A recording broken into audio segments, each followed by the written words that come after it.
اگر آپ میں سے کوئی یہ اعتراض کرتا ہے کہ جی ہمیں اسلام میں پوری گائیڈنس تو نظر نہیں آتی، ملتی نہیں ہے، تو مجھے یہ بتائیں کیا روزانہ کچھ نہ کچھ اسلام کو پڑھتے ہیں؟ مجھے کسی نے کہا جی دین و دنیا کو ساتھ ساتھ چلانا چاہیے،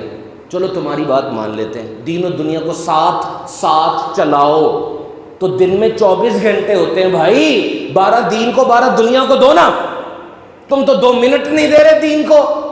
ایک دفعہ بیٹھ کر صرف اپنے پیشے کے متعلق، میں نہیں کہہ رہا کہ ڈاکٹر انجینئر کے پیشے میں گھسے یا انجینئر ڈاکٹر کے اندر گھسے، یہ نہیں میں کہہ رہا، میں کہہ رہا ہوں ڈاکٹر صرف یہ دیکھے کہ اس کا رب اس کو کیا فرماتا ہے اس کی ڈاکٹری کے بارے میں، اور انجینئر صرف یہ دیکھے کہ میرا رب میری انجینئرنگ کے بارے میں کیا فرماتا ہے، فائنانس آفیسر وہ یہ دیکھے کہ میرا رب میری فائنانس کے بارے میں کیا فرماتا ہے، تاکہ زندگی کے جو لمحے ہیں اللہ کے حکم کے مطابق گزرے نا۔ اللہ تعالیٰ آپ سب کی خیر فرمائے۔